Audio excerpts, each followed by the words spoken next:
बारान रहमत आज न्यूज़ की सहरी ट्रांसलेशन में एक बार फिर आपको खुशामदीद कहते हैं। और सोबिया, आप ये बताएं कि ऑरेंज चिकन कहाँ तक पहुँचा? बस हम इसका सॉस रेडी कर रहे हैं और चिकन जो है बिल्कुल क्रिस्पी सी तैयार हो चुकी है। मैंने ट्राई भी कर ली है, बहुत अच्छी बनी है।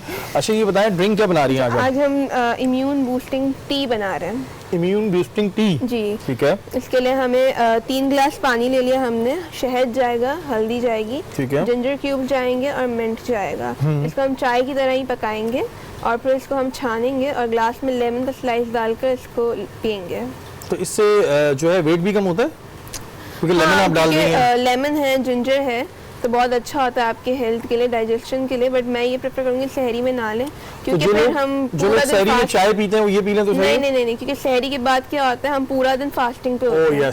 तो मैं प्रेफर करूंगी इफ्तारी के बाद जो है आप ये ड्रिंक लें। इफ्तारी के बाद ये ड्रिंक ले लें जी। और बड़ी ज़बरदस्त सी जो है वो खुशबू उठ रही है। उसके अलावा टैंग यहाँ पे मौजूद है। अच्छा जब अभी सोबिया ऑरेंज जूस डालनी थी तो मैंने कहा है मेरा टैंग ना डाल दें, लेकिन नहीं, इन्होंने बहरहाल बिल्कुल ऑरेंज जूस ही डाला। अच्छा मैं आपको बताऊँ जी, टैंग इस वक्त की जो सूरत हाल है उसके लिए सबसे बेहतर है, क्योंकि इस वक्त में क़ुव्वत मदाफ़ियत बढ़ाने की ज़रूरत है हर किसी को। और विटामिन सी जो है इसमें फुल होता है, तो ये आपको रिफ्रेश तो करता ही है, उसके अलावा जो इसका इस्तेमाल है वो आपके लिए फ़ायदेमंद भी है। तो उसको बिल्कुल जी इस्तेमाल करें और अपनी नशिस्त को हम आगे बढ़ाते हैं। हमारी नशिस्त में इस वक्त हमारे साथ मौजूद हैं एयाज असदी। इनसे दरख्वास्त करूँगा कि नाते शरीफ पेश करें।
कुछ भी न साथ होगा, 2 गज़ी कफ़न का टुकड़ा तेरा लिबास होगा। और क्यों रज़ा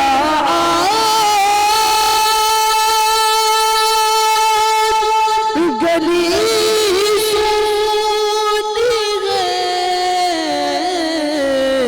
उठ मेरे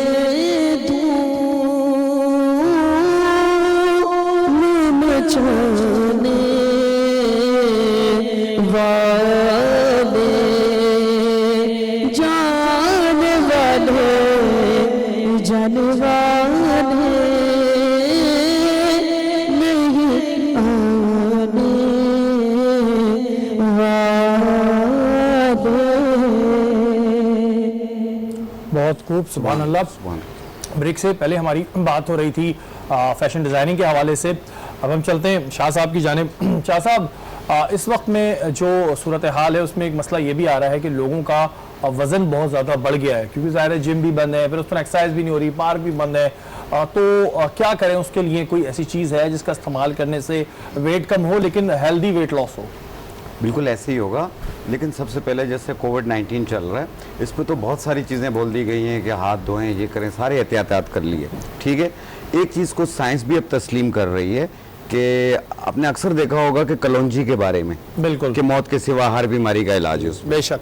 आप कलौंजी लें 100 ग्राम, उसको धो लें, 2-3 मरतबा पानी में धो लें, पानी बिल्कुल ब्लैक हो जाएगा। आप इसे फिर पंखे के नीचे खुश्क करें और उसकी एक चुटकी 1 चम्मच शहद में मिला के सुबह निहार मुंह रोज़ाना पिएं, और आप देखिएगा एक तो पूरा दिन आप एक्टिव रहेंगे, दूसरा आपकी जो ह्यूमिनिटी, जो क़ुव्वत मुदाफ़ियत कम हो गई है, ये फौरी बहाल होना शुरू हो जाएगी। तीसरी चीज़, ये फेफड़ों के लिए और मैदे के लिए, इनके लिए भी बेहतर है, बलगम रेशे के लिए भी बहुत ज़्यादा बेहतर है। तो ये एक एहतियात कीजिए आप लोग। दूसरी चीज़ ये है, अच्छा मुझे एक इस पे जवाब दीजिएगा कि अक्सर लोग कहते हैं कि कलौंजी गर्म होती है, तो ये दाने वाने तो नहीं निकालती? नहीं, एक चुटकी, अच्छा एक चुटकी, वो एक लोग ज़्यादा खा लेते एक हैं चम्मच, एक ये तिब्बे नबी का ये नुस्खा है, वो तो मुझे जो पता है, तरीकाकार है इसका। हाँ, लेकिन वो इस अक्सर तरीके लोगों से। की शिकायत आती है कि जी शायद हमें दाने निकल रहे हैं तो कलौंजी गर्म होती है, हमने इस्तेमाल किया, नहीं, हो गया। वो बहुत ज्यादा चमचे भर के ना खाएं। ठीक है। एक चुटकी कलौंजी 1 चम्मच शहद में मिला के सुबह निहार मुंह रोजाना लें। एक ये चीज होगी आपकी इम्यूनिटी को बूस्ट करने के लिए, बढ़ाने के लिए। दूसरी चीज ये है कि वेट कम करना, जैसे पेट है, हिप्स है, थाइस है, गर्दन के पीछे की चर्बी है। और एक चीज और आजकल निकली है कि सुबह जब उठते हैं तो चेहरा सूजा हुआ होता है लोगों का। हाँ, वो तो कहते हैं सो को उठा सूजा सूजा हो रहा है। सूजन होती है, और कभी कपड़े लूज हो रहे होते हैं, कभी टाइट हो रहे होते हैं। बिल्कुल। तो आप जिस तरह अभी हमारी शेफ चाय बना रही है, मैं भी एक चाय बताता हूँ आपको। अरे वाह। चाय पिए, वजन कम करें। आप 1 कप सहरी में इस्तेमाल करें, 1 कप इफ्तारी में इस्तेमाल करें, पिए आप देखिएगा कि 10-12 दिन में आपके कपड़े कितने लूज होते हैं और 1 महीने में आप स्मार्ट कितने होते हैं। तो वो आपको दूध पत्ती बता रहे हैं चाय, कौन सी चाय बता रहे हैं? नहीं, ये एक जड़ी बूटियों की चाय बता रहा मैं हूं मैं। समझा कोई दूध पत्ती की चाय हाँ, बता रहे हैं। अच्छा, इसमें टोटली 3 चीजें हैं। लेमन ग्रास 2 टुकड़े लेने, ठीक है, मकोदाना 1 चम्मच और मिर्गिस बूटी 1 चम्मच। मिर्गिस बूटी 1 चम्मच, मकोदाना 1 चाय वाली चम्मच और लेमन ग्रास 2 टुकड़े, इनको 1.25 कप पानी में डाल के जोश दे के कहवा बना लें। 1 कप सुबह किसी भी वक्त बनाकर पिएं, 1 कप रात किसी भी वक्त बनाकर पिएं। और कोशिश करें जैसे आलू, चावल, गोभी, पराठा ये ज़रा कम खाएं। जो भी चीज़ खाएं अच्छी तरह चबा के खाएं, थोड़ा भूख रख के खाएं, और खाना खाने के बाद कम से कम 40 कदम चल लिया करें। तो शाह साहब अगर हम ये आलू चावल रोटी छोड़ेंगे तो हम वैसे पतले हो जाएंगे? खाएं, मैंने क्या कहा है, खाएं लेकिन कम खाएं। कम खाएं। हाँ, और ये पेट भर के ना खाएं, थोड़ा भूख रख के खाएं। अच्छा, एक प्रॉब्लम और आजकल बड़ी फैली हुई है, अक्सर लड़कियां शिकायत कर रही थी, अब तो लड़के भी करते हैं, लेकिन पिंपल्स निकल रहे हैं, पता नहीं क्यों। या तो घर में बैठे बैठे खा रहे हैं समोसे पकोड़े, तली हुई चीजें खा रहे हैं, उससे दाने निकलते हैं वैसे? बिल्कुल निकलते हैं। तो दानों के लिए क्या करें? देखें, ये 13 साल से शुरू होता है और 25 साल तक में ये पिंपल्स निकलते हैं एक्नी के, और इसके बाद जो निकलते हैं वो एक्नी नहीं होती, वो पिंपल्स होते हैं। ये अक्सर ब्लड की हीटअप की वजह से भी होते हैं। 25 के बाद निकलते हैं वो क्या होता है? वो खून की गर्मी होती है। मैं बहुत हो गई है, पता नहीं क्यों। हाँ, इसमें ये होते हैं।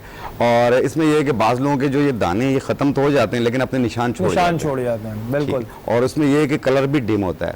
तो अभी तो ईद भी करीब है, 5-6 दिन में ईद है इंशाल्लाह।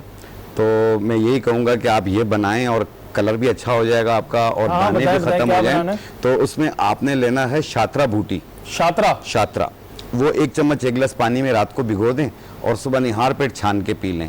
ये 1 टाइम रोजाना पीना है। ये ब्लड प्यूरिफाई है, खून धोएगी आपका। ठीक है। और दूसरी चीज लगाने के लिए जो है वो आपने लेना है जौ का आटा। जौ का आटा 1 चम्मच, हुस्न यूसुफ 1 चम्मच, संदल पाउडर 1 चम्मच, इनको मिला लीजिए और अर्के गुलाब में या दूध में इसका पेस्ट बनाएं, पूरे फेस पे लगा लें, 15-20 मिनट लगा रहने दें और फिर उसके बाद चेहरा वॉश कर लें आप। ये 1 टाइम रोजाना करना है और ये कंटिन्यू आपने 10-15 दिन यूज करना है।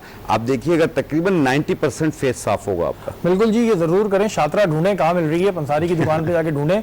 और जो शाह साहब कह रहे हैं कि मुंह पे लगाएं, सबको एक वैसा मशवरा दूंगा, मुंह के साथ पूरी गर्दन पे भी लगाएं। अमूमन लोगों का मुंह जो है वो क्लियर हो जाता है, गर्दन जो है सब कलर अलग होता है, तो पूरा अगर लगा लें तो बेहतर है। अब मुफ्ती साहब आपकी जानिब आऊंगा, क्या जो ज़कात है वो सोने चांदी पर ही होती है या अगर हमारे अकाउंट में बहुत पैसा पड़ा हुआ है तो उस पर भी होती है? जी, बिस्मिल्लाहिर्रहमानिर्रहीम। तो सबसे पहले तो 5 चीज़ों पर ज़कात है। सबसे पहले इसको समझ लीजिए। जाहिर सी बात है, आपने तो समझ लिया कि ज़कात किनको दी जाए, ये आपको मालूम हो जाए, लेकिन आयत बहुत से लोगों को यही नहीं पता कि ज़कात फ़र्ज किन पर हुई। सबसे पहला, जिसके पास सोना हो, सोना कितना हो, 7.5 तोला सोना हो और पूरा साल गुजर जाए उतना सोना रखा हुआ, उस पर ज़कात फ़र्ज है। अगर सोना नहीं, चांदी हो, चांदी कितना 52.5 तोला चांदी हो, उस पर पूरा साल गुजर जाए। अच्छा, इधर ही आपको मैं प्लीज रोकूंगा।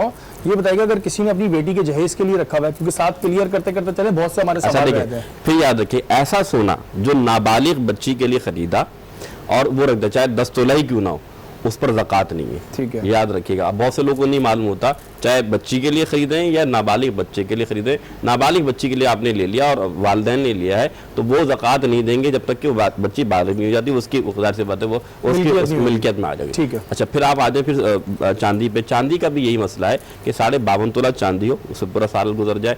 फिर इसके बाद माल, माने जो पैसा है उसकी जो मिकदार है इतनी हो जितनी इसकी चांदी की जो मिकदार है 52.5 तोला निसाब है, इतना अगर आपके पास रुपया या पैसा जमा है पूरे साल में, तो फिर उस पर भी ज़कात है।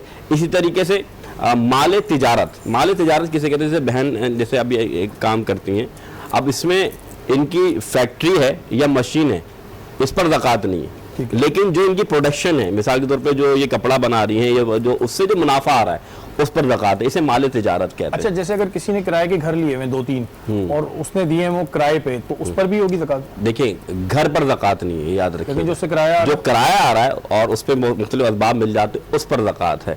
ठीक है। इसी तरीके से जानवरों पर ज़कात है, लेकिन अब वो जानवर वाला माहौल नहीं रहा। लेकिन 4 चीज़ें ध्यान में रख लीजिए।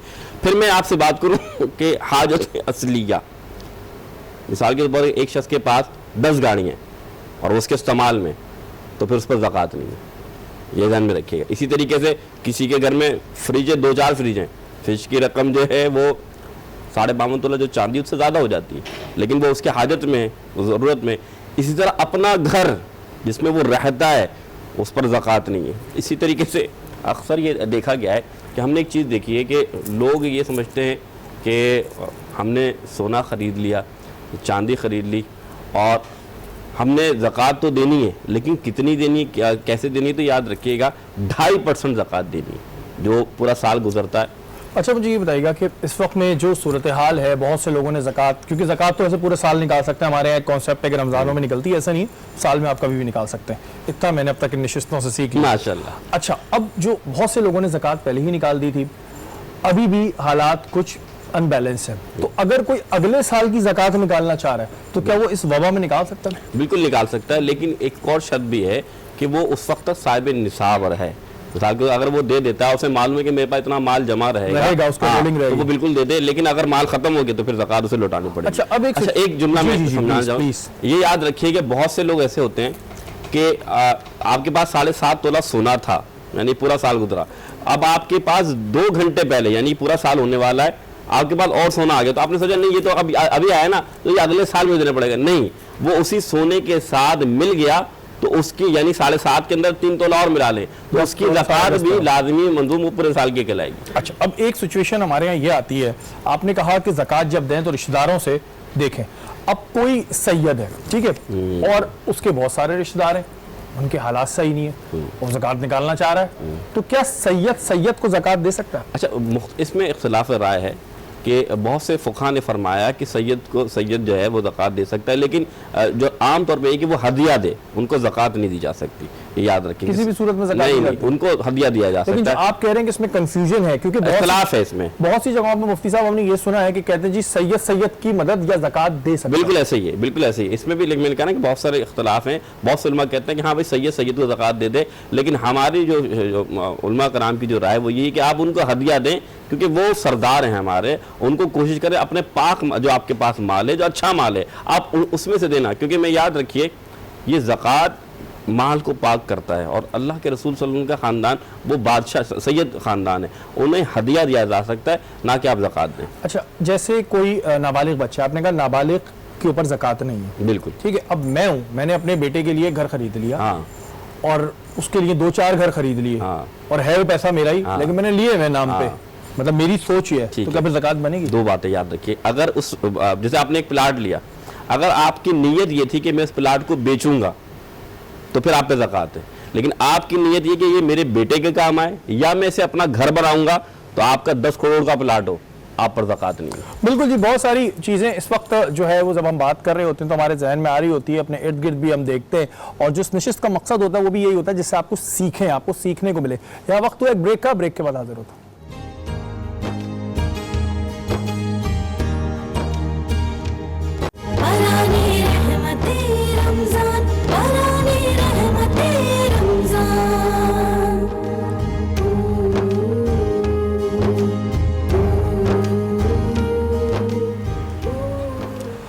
बरान रहमत आज न्यूज़ की सारी ट्रांसलेशन में एक बार फिर आपको खुशामदीद कहते हैं। और ऑरेंज चिकन और आपने इस टी का नाम क्या बताया? Immune boosting T. Immune boosting T जो है यहाँ पर बिल्कुल तैयार हो चुकी है। और ऑरेंज चिकन अब ये सॉस डालने के बाद कैसा होगा मुझे नहीं पता, लेकिन उससे पहले मैंने ट्राई किया था तो बड़ा ज़बरदस्त था।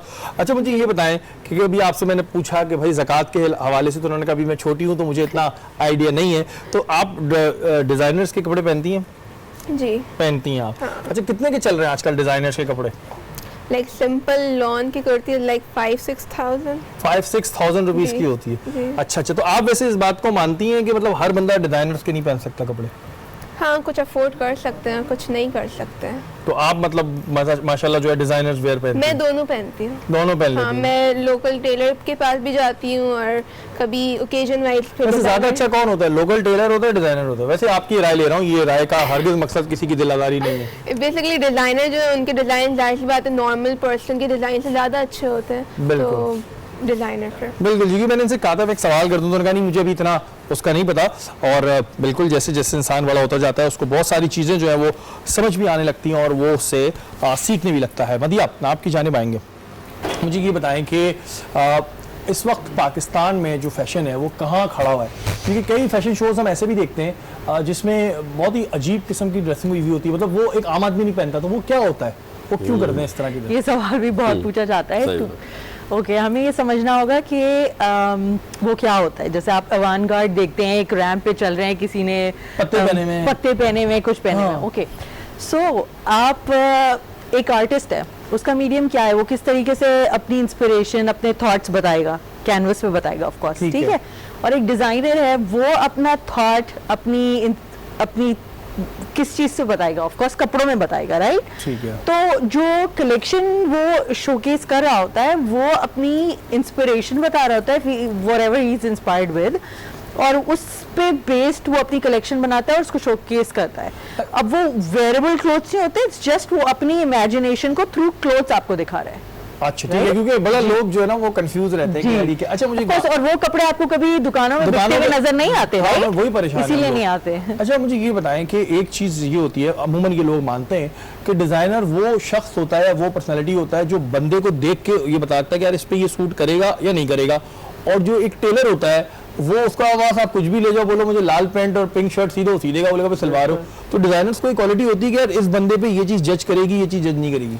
बिल्कुल यही डिफरेंस है, एग्जैक्टली यही डिफरेंस है। मतलब आप फैशन स्लेव नहीं बन जाए, फैशन विक्टिम नहीं बन जाए कि आप अपना सिलुएट नहीं देख रहे, अपनी बॉडी टाइप नहीं देख रहे और आपने कुछ भी पहन लिया।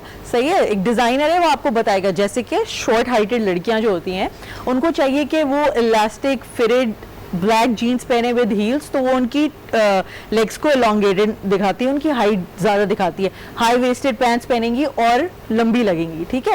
वेयर एज अगर आप किसी जो लोग ब्रॉड होते हैं फ्रॉम देयर हिप्स, उनको चाहिए कि वो अपना गारमेंट उस जगह ख़त्म ना करें जहाँ से वो ब्रॉड है, ठीक है। हमें अपनी अटेंशन उस जगह से हटानी है, सही है। तो don't end your garment where your widest part is. अच्छा अभी आपने मुझे एक बात कही कि जो आर्टिस्ट होता है वो अपनी जो सोच है वो कपड़ों की सूरत में लाता है। अच्छा अक्सर हमने ऐसी चीजें देखी हैं कि फैशन शोज में कि सर पे गुलदान रख के आ गए, पैंट पहनी हुई शर्ट गायब है, तो ये कैसी सोच है मतलब? अच्छा ठीक है, जैसे मेरा जो थीसिस था उसमें मेरी थीम थी ब्यूटी एंड द बीस्ट, ठीक है। तो हमें ब्यूटी के गारमेंट्स भी बनाने थे और बीस्ट के गारमेंट्स भी बनाने थे।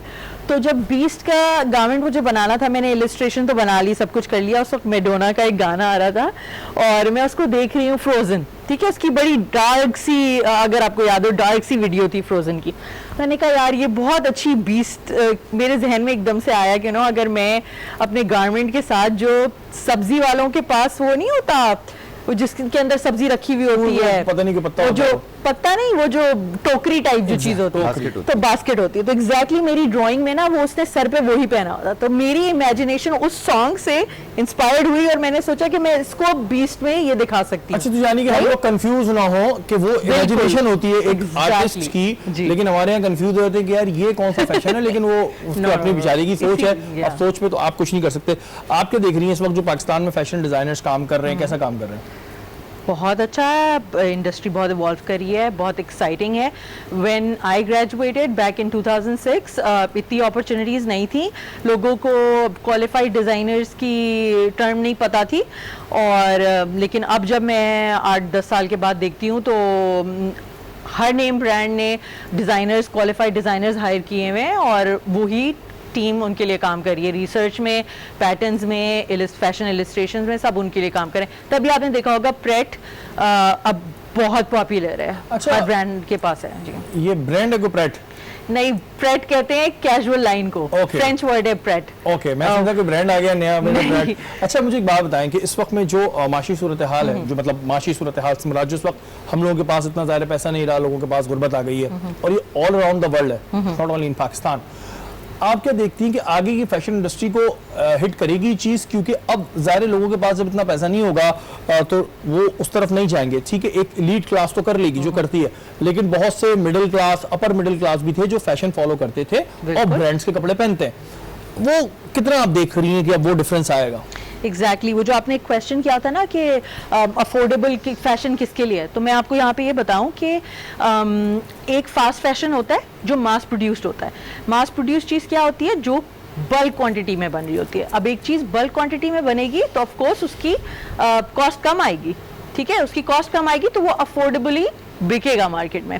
एक चीज़ एक्सक्लूसिवली बन रही है, सिर्फ आपके लिए डिज़ाइन कर रहे हैं, या आप जो पहन रहे हैं वो 10 पीस और बन रहे हैं, राइट? ऑफ कोर्स वो एक्सक्लूसिव चीज़ है तो वो महंगी होगी। तो अब जितने भी अब ज़्यादा प्रेट का, फास्ट फैशन का ट्रेंड है कि अफोर्डेबल फैशन होना चाहिए, और बिकॉज वो इतनी जल्दी रैपिड चेंज आ रहा है, हर 2 महीने के बाद आप देखते होंगे कि एक नई कलेक्शन आ रही है, इंटरनेशनली भी, लोकली भी। तो इसलिए अब ज़्यादा प्रेट लाइन्स ही चल रही हैं, ready to wear, fast fashion. Fast fashion चल रही है जी, और ये फैशन एक पूरा जिसके कहते हैं ना फैशन वर्ल्ड है, और इसमें बहुत जितनी बातें करते जाओ इतनी निकलती जाती हैं, और ज़ाहिर है लोगों के अलग अलग सवाल भी होते हैं। शाह साहब, आपकी जानिब आऊँगा, ये मुझे बताएं कि लोग कहते हैं कि जो गर्म चीज़ें खाने से इंसान के अंदर गर्मी हो जाती है, और जो ताकत वाली ज़्यादातर चीज़ें होती हैं वो गर्म होती हैं। जैसे अगर आप बात कर लें अंडे की, या दूध की, या मछली की, जिससे ताकत आती है, तो अगर किसी को अपने अंदर कमजोरी महसूस हो रही हो लेकिन वो नहीं चाह रहा हो कि भाई मेरे अंदर इतनी गर्मी बढ़ जाए, तो उसके लिए क्या इस्तेमाल करा जाए कि ताकत भी आ जाए बॉडी में और जिस्म के अंदर कोई ऐसा प्रॉब्लम भी ना हो? शरीफ भाई देखें, इसमें एक दो चीज़ें होती हैं। एक होती है खून की कमी, हीमोग्लोबिन का कम हो जाना। जिन लोगों को भी हीमोग्लोबिन की कमी हो तो ऐसी सूरत में आपने चुकंदर लेना है। चुकंदर को कद्दूकश कर लें, एक चुकंदर को कद्दूकश कर लें, और उसे 1 कप दही में डाल के खाना खाने के बाद, यानी रात को खाना खाते हैं, वैसे रमज़ान के बाद तो दिन को भी खाना खाते हैं लोग, तो दिन को खाने के बाद आप 1 टाइम रोज़ाना लें, और तकरीबन 45 दिन के बाद आप अपना हेमोग्लोबिन चेक करवाएं, आपको 12 पॉइंट से भी ऊपर मिलेगा। अच्छा, हाँ, क्योंकि ये बहुत जल्दी खून बनाती है। अच्छा, ये लेकिन ये दही में डाल के खाना ही है। किडनी का भी अमूमन ये होता है कि अब ज़ाहिर लोग इतना पानी नहीं पी पा रहे, तो अक्सर लोगों को स्टोन की शिकायत होती है, फिर किडनी पेन को होती है, उसके लिए क्या करना चाहिए? देखिए, किडनी पेन के साथ साथ आपने इस चीज़ को भी मद्देनजर रखना है, अपने शुगर को, शुगर, हाई बीपी जब अप एंड डाउन होते हैं, इसका प्रेशर टोटल किडनी के ऊपर आता है। इसमें क्रेटिनाइन बढ़ने शुरू हो जाता है, यूरिक एसिड बढ़ता है, यूरिया बढ़ जाता है। तो ऐसी सूरत में आपने अपने मॉलेज का मशवरा जारी रखना है। और एक बीज आते हैं तुख्मे करफस, तुख्मे करफस, काफ रे फे सीन, लिख लें भाई, लिख लें, तुख्मे करसफ, ठीक है, करफस, ओके। ये बिल्कुल अजवाइन की तरह बीज होते हैं। इसे साफ करके 1 चाय वाला चम्मच 1 टाइम रोजाना लें पानी के साथ, और इससे ये होगा आपका यूरिया, क्रेटिनाइन और यूरिक एसिड ये भी कंट्रोल में आना शुरू होगा। लेकिन प्लीज़ अपने डॉक्टर का मशवरा जारी रखिएगा, क्योंकि इसकी बहुत सारी कॉम्प्लिकेशंस होती हैं किडनी की, इनको मामूली मत समझें आप। दूसरी चीज़ ये है कि शुगर का बढ़ जाना। शुगर जब बढ़ता है तो उसमें यह है कि पूरी बॉडी पे इफेक्ट आता है, इससे वीकनेस भी होती है, सुस्ती कायली भी होती है, हाथ पाँव सुन्न हो रहे होते हैं, चलते चलते चप्पल निकल जाती है, पता नहीं चलता, क्योंकि सुन्न हो जाता है हाथ पाँव। तो अपने डॉक्टर की मेडिकेशन जारी रखिएगा। और 3 जड़ी बूटियाँ आती हैं, गुड़मार बूटी, इंदरजों तल्ख, जामुन की गुठली। गुड़मार बूटी, इंदरजों तल्ख और गुड़मार बूटी, ये तीनों 100-100 ग्राम लेके मिक्स करके पाउडर बनाएं। 1 चम्मच सुबह, 1 चम्मच शाम खाने से पहले पानी के साथ लेना, और ये कंटिन्यू 2-3 महीने इस्तेमाल करें, ख़त्म हो जाए और बना लें, तो इंशाल्लाह आपकी शुगर जो है वो कंट्रोल लेवल पे आ जाएगी और सुस्ती काहली भी दूर होगी, हाथ पाँव का सुन होना भी खत्म होगा, हाथ पाँव का जलना भी खत्म हो जाएगा। बिल्कुल जी। अच्छा, एक चीज और जी, बताना जी, चाहूंगा प्लीज। कि जैसे आपने कहा कि जनरल वीकनेस हो जाती है, जिसमें विटामिन डी की कमी भी हो जाती है, कैल्शियम भी कम हो जाता है और अंदरूनी कमजोरी भी हो जाती है, तो ऐसी सूरत में 2 जड़ी बूटियां आती हैं, सालब मिस्री और सफेद मूसली। सालब मिस्री और सफेद मूसली ये दोनों मिला के पाउडर बनाएं, 1 चम्मच सुबह 1 चम्मच शाम लें, 1 कप दूध के साथ। इंशाल्लाह आप देखिएगा, आप दौड़ेंगे, आप थकेंगे नहीं, माशाल्लाह। इससे कोई गर्मी नहीं होगी, कोई ऐसी चीज़ नहीं माशाल्लाह। होगी। बिल्कुल जी, ये तमाम जो है जड़ी बूटियाँ लिखने में मुश्किल होती है, लेकिन आप बार बार रिवर्स फॉरवर्ड करके जो है ना आगे पीछे करके इसको याद कर लें और लिख लें। और गुड़ मार का मतलब हरगिज़ नहीं है गुड़ मारो, वो बूटी का नाम है। तो आपने कहा ना, मैं थोड़ा कंफ्यूज हो गया। मुफ्ती साहब, ज़कात पे हमारी बात हो रही थी, बहुत सी चीज़ें हमारी क्लियर भी हुई। फितरे की अगर हम बात करें कि फितरा क्या है और फितरा देने का हुक्म क्या है? अच्छा देखिए, सबसे पहले एक बात मैं करते हुए फिर फितरे की तरफ आऊँगा कि जो लोग ज़कात नहीं देते, कुरान का हुक्म ये है कि अल्लाह ताला जो सोना चांदी उन्हें जमा किया हुआ है, अल्लाह ताला रोज़े क़यामत उसी सोने चांदी से उन्हें दागेगा, पहली बात। और रब ने कुरान में फरमाया वल्लैलिल मुशरिकीना, के वैल है मुशरिकीन के लिए, कौन? ला युतून ज़काता, कि जो ज़कात नहीं देते। तो मुशरिक हैं, ज़कात तो मुसलमानों में फ़र्ज़ है, लेकिन मालूम क्या हुआ कि जो ज़कात नहीं देगा वो मुशरिकों में से हो जाएगा। अब आ जाएं आपकी बात के ऊपर कि फितरे पे। फितरा ये वो रकम है जिसके बारे में रसूल खुदा सल्लल्लाहु अलैहि वसल्लम ने फरमाया कि जो मोमिन मुसलमान रोज़ा रखता है, रोज़े के अंदर कोई लफ्ज़ बात हो जाए, कोई फैश कलाम हो जाए, ये जो कमी कोताही रह जाती है रोज़े की इबादत में, उसको पूरा करने के लिए हम फितरा देते हैं। ठीक, ये हदीस पाक का मफ़हूम मैंने आपके सामने रखा। अब फितरा क्या है? फितरा मुराद ये कि 2 किलो गंदम जिसे कहते हैं, या 2 किलो आटा आप कह लें, जो जिसकी रकम 125 रुपये तय हुई है। 125 रुपये फ़ी फ़र्द, यानी कि एक बंदे की जो, चाहे इसमें बच्चा हो, चाहे इसमें बड़ा हो, चाहे इसमें माँ बाप सब जो भी हैं, उनके लिए हुक्म ये है कि आप फितरा उनका अदा करेंगे। अच्छा, फितरे से मुराद ये है कि अगर कोई साहिब हैसियत है तो वो आटे के हिसाब से या गंदम के हिसाब से दे दे, तो 2 ज़्यादा उससे बेहतर है वो किशमिश के हिसाब से या जौ के हिसाब से, जो उस वक्त किशमिश का हाँ, रेट चल रहा हो, उस हिसाब से वो दे दे।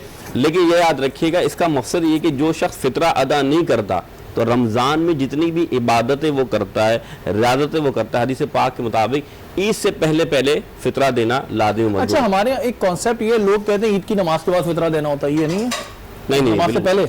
नमाज से पहले, क्योंकि हुज़ूर फरमाते हैं जिस शख्स ने फितरा अदा ना किया इससे पहले तो उसकी रमज़ान की जितनी भी इबादत है, हदीस पाक का मफ़हूम बयान कर रहा हूँ, अल्लाह ताला ज़मीन और आसमान के दरमियान मौडलक कर लेता है। अच्छा, यानी अल्लाह के पास वो इबादत ही नहीं पहुँचती। अच्छा, ये मुझे बताइएगा कि जो फितरा है वो हर घर में अगर मिसाल के तौर पे 10 लोग हैं तो 10 के 10 को देना है। अब उसमें कोई नाबालिग बच्चा भी है, छोटा बच्चा भी, तो उन पर ही फितरा बनता है? बिल्कुल, मैंने फिर आपसे अर्ज़ की, चाहे बच्चा हो, चाहे बड़ा हो, चाहे छोटा हो, ये नहीं होगा कि भाई जिस पे ज़कात फ़र्ज़ है सिर्फ उसी को देना है। नहीं, बच्चा जो छोटा है, नाबालिग है, उसका भी फितरा आपको निकालना है। अच्छा मुफ्ती साहब, जैसे ज़कात की रकम हम, आपने बताया कि रिश्तेदारों को दे सकते हैं, तो क्या अगर कोई फितरा भी देना चाह रहा है रिश्तेदारों को दे सकता है? इसी हिसाब से दें, यानी जो वही सेम वही है कि, लेकिन फिर भी आप सकूँगे, लेकिन ये याद रखिएगा कि सबसे पहला हक रिश्तेदारों का और फिर उसके बाद पड़ोसियों का।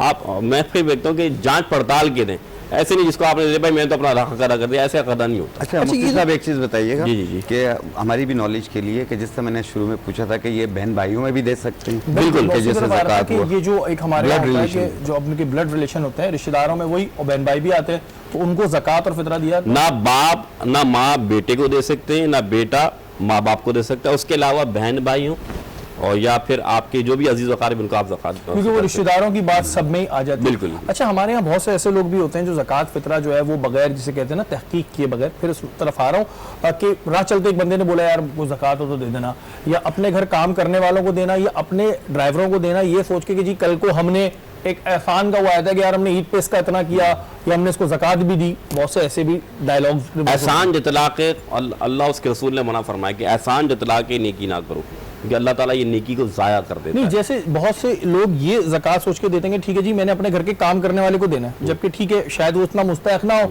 घर में काम कर रहा है, उसके पास और जगह से भी आ रहा है, उसका वो ठीक है, लेकिन उसके जहन में ये है कि नहीं बस ठीक है मेरे घर का है तो टिका रहेगा, ज़कात दे दो। नहीं, ये उसका अपना मकसद, उसमें फिर क्या है कि इंसान की अपनी खुशनुदी या अपनी रज़ा शामिल है और अपना उसमें उसका मुफाद शामिल है।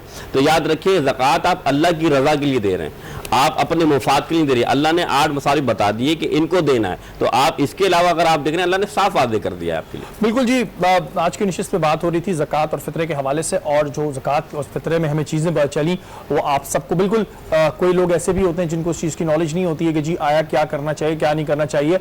और ये चीज़ ज़रूर जहन में रखिएगा कि जब भी आप ज़कात निकालें, फितरा निकालें, आपका उसमें अपना मुफाद ना हो, क्योंकि हम देखते हैं बहुत से लोग उन लोगों को ज़कात देते हैं जिनके साथ फिर उन्होंने पूरे साल काम लेना होता है और फिर एक टोन जरूर करते हैं कि जी हमने ज़कात दिया। अल्लाह ताला हम सबकी इबादतों को कबूल करे, हमारी ज़कात और फितरों को कबूल करे।